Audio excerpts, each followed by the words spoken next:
नमस्कार, मी नीलम ढवण, जिल्हा संघटक आणि माजी नगरसेविका.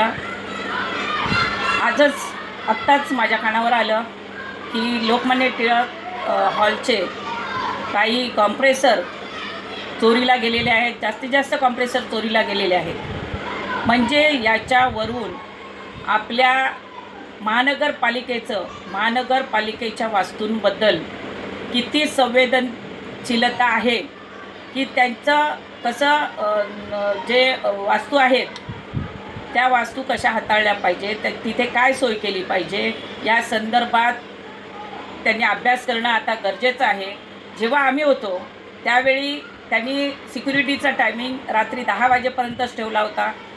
तो तरी देखील तिथले अभ्यासिका पण आहे आणि त्यामुळे 11 वाजेपर्यंत सिक्युरिटी ठेवण्याची आम्ही विनंती केली होती आणि त्यानंतर 11 वाजेपर्यंत सिक्युरिटी असायची आणि नंतर एखादी सिक्युरिटी तरी ठेवा ही विनंती आम्ही त्यावेळी केलेली होती.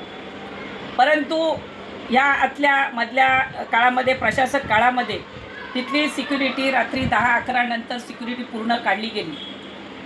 मग तुमच्या शासकीय वास्तूंची हे कोण राखणार, काळजी कोण घेणार? आज तिथून जर एका रात्रीत 8-10 कॉम्प्रेसर जर कोणी उचलून नेत आहे आणि त्याची दाद कोणाला नाही आहे, तर त्याला काय म्हणावं?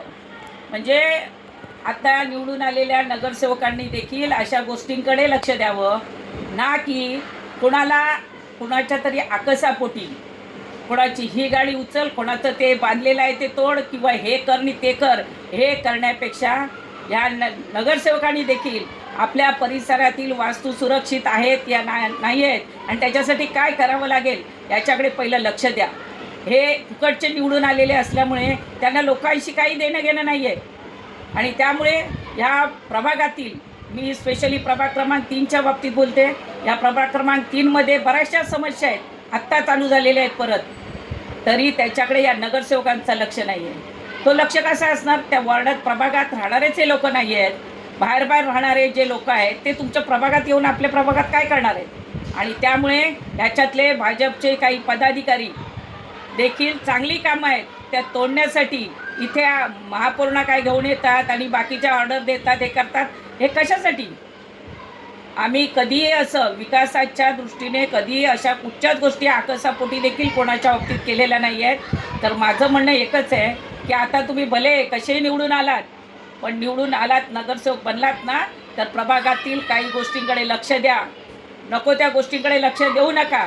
चांगले 2 रोजीरोटी कमवणारे लोक आहेत, त्यांच्या याच्यावर कारवाई करा म्हणून सांगतायत. प्रायव्हेट जागेवर असलेले हे तोडा म्हणून सांगतायत. म्हणजे यांना काय म्हणायचं? हे लोकांसाठी निवडून आले की स्वतःचे पिशव्या भरण्यासाठी, डोळ्या भरण्यासाठी निवडून आले? प्रभाग अधिकारी आणि महानगरपालिकेच्या यांना आम्ही एकच सांगतोय की ज्या आमच्या टॅक्सच्या पैशातून, लोकांच्या टॅक्सच्या पैशातून निर्माण केलेल्या ज्या वास्तू आहेत आणि जी कामं आहेत ती, त्यांची सुरक्षितता ही प्रभाग पालिकेच्या सर्वच अधिकाऱ्यांनी लक्षात ठेवलं पाहिजे. तिथे दुर्लक्ष करून चालणार नाही. आम्ही नगरसेवक जरी नसलो तरी पण आम्ही इथले एक मतदार आहोत, आम्ही एक नागरिक आहोत स्थानिक, आणि त्यामुळे आम्ही आवाज उठवल्याशिवाय राहणार नाही.